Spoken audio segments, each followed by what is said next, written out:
ഇതൊരു വലിയ ചരിത്ര മുഹൂർത്തമാണ്. സമസ്തയുടെ 100-ാം വാർഷികമാണ്.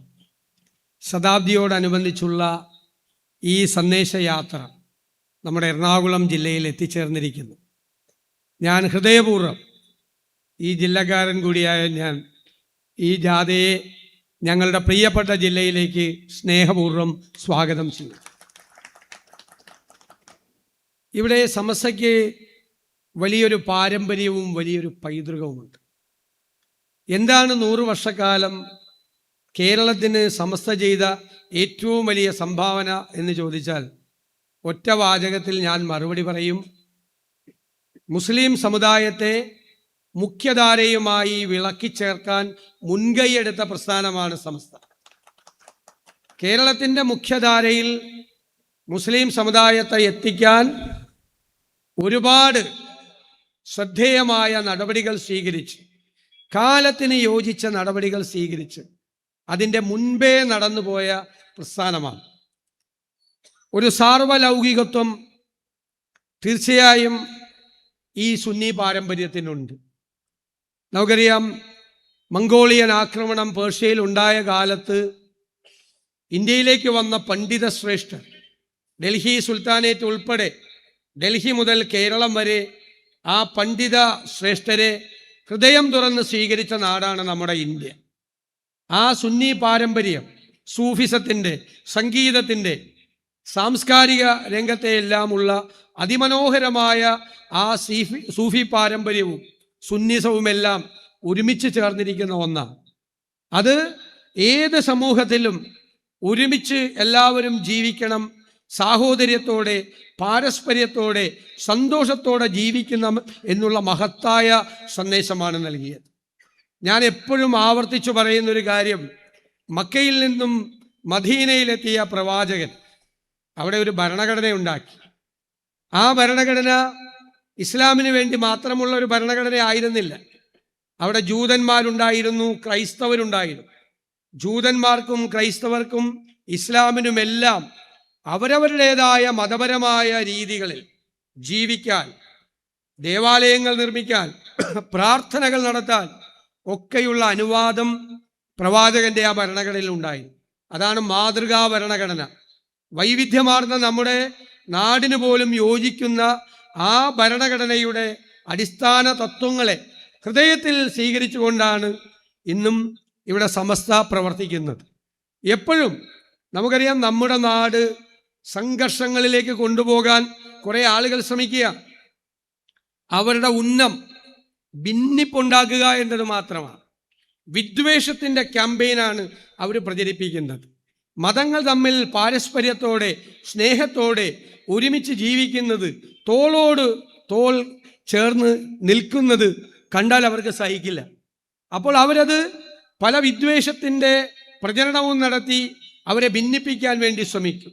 അവരുണ്ടാക്കിയ ഒരു അന്തരീക്ഷം എന്ന് പറയുന്നത് അപകടകരമായ അന്തരീക്ഷമാണ്. ഞാൻ എപ്പോഴും ആവർത്തിച്ചു പറയും, ഒരു തീപ്പൊരി വീണാൽ ആളിക്കത്തുന്ന ഒരു അന്തരീക്ഷം നമ്മുടെ ഈ പ്രബുദ്ധ കേരളത്തിലും ഉണ്ടാക്കി വച്ചിരിക്കുന്നു. അവരാളിക്കത്തിക്കാൻ ശ്രമിക്കുകയാണ്. കുറേ ആളുകൾ ഇല്ലാത്ത വിഷയങ്ങൾ ഉണ്ടാക്കി, ആ വിഷയങ്ങളുടെ പുറത്ത് ഭിന്നതകൾ ഉണ്ടാക്കി അതിനെ ആളിക്കത്തിക്കാൻ ശ്രമിക്കുകയാണ്. അപ്പോഴെല്ലാം സമസ്ത എടുത്ത ഉജ്ജ്വലമായ നിലപാടുകൾ, ആ നിലപാടുകളാണ് കേരളത്തിൽ മതസൗഹാർദ്ദം നിലനിർത്തുന്നതിന് കാരണമായി വന്നിട്ടുള്ളത്. അതിൽ അഭിവന്ദ്യനായ ജിഫ്രി തങ്ങൾ എടുത്തിരിക്കുന്ന ഒരു നിലപാട് രാജീവ് സൂചിപ്പിച്ചു: ആവശ്യത്തിന് മാത്രം സംസാരിക്കുക, ആവശ്യമില്ലാത്ത കാര്യങ്ങൾ പ്രതികരിക്കാതിരിക്കുക, നോക്കിയാൽ അറിയാം എന്താണ് മനസ്സിലുള്ളതെന്ന്, അത് മാത്രം പറയുക, ആവശ്യത്തിനുള്ളത് പറയാം. ആരെയും പ്രകോപിപ്പിക്കാനോ അല്ലെങ്കിൽ ആരെങ്കിലും എന്തെങ്കിലും പറഞ്ഞതിന് അതുപോലെ മറുപടി കൊടുക്കാനോ അല്ല. ഒരു നോട്ടം നോക്കിയാൽ അത് മതി, അതിൻ്റെ കൃത്യമായ മറുപടിയുണ്ട്. പക്ഷേ ആ മറുപടിയും ആ നിലപാടും കേരളത്തിൽ മതസൗഹാർദ്ദം നിലനിർത്താൻ എത്രമേൽ സഹായിച്ചു എന്നെനിക്കറിയാം.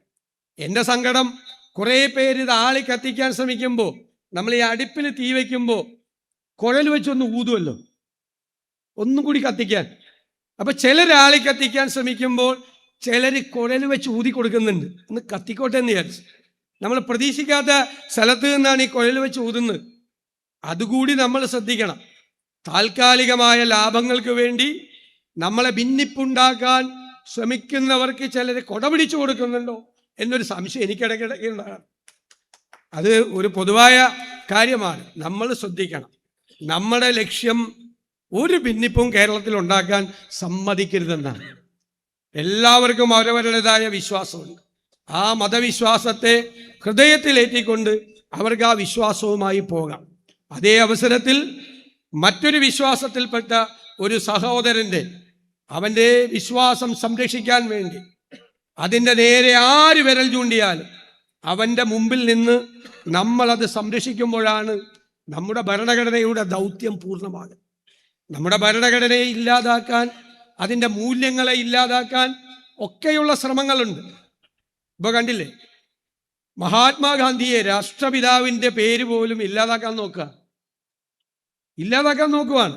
ചരിത്രത്തെ വളച്ചൊടിക്കാൻ നോക്കുക, ചരിത്രത്തെ വിസ്മൃതിയിലാക്കാൻ നോക്കിയ, വെല്ലുവിളികൾ ഉയർത്തിയാണ്, ഭീഷണികൾ ഉണ്ടാക്കിയാണ്. ഇവിടെ മാത്രമല്ല, ലോകത്ത് പല സ്ഥലങ്ങളിലും ഇത് ആവർത്തിക്കപ്പെടുകയാണ്. അതിൻ്റെ പ്രതിഫലനം നമ്മുടെ നാട്ടിലും നടക്കുകയാണ്. അവിടെയെല്ലാം ഉറച്ച നിലപാടുകളോടുകൂടി സമസ്ത അതിൻ്റെ വലിയ പാരമ്പര്യത്തെ, അല്ലേ, അതിൻ്റെ വലിയ പൈതൃകത്തെ ഉയർത്തിപ്പിടിച്ചുകൊണ്ട് ആ സാഹോദര്യത്തിൻ്റെ, സ്നേഹത്തിൻ്റെ ആ പതാകയുമായിട്ടാണ് ഈ വലിയ ഗംഭീരമായി ചരിത്രത്തിൽ അടയാളപ്പെടുത്തുന്ന ഒന്നായി മാറട്ടെ.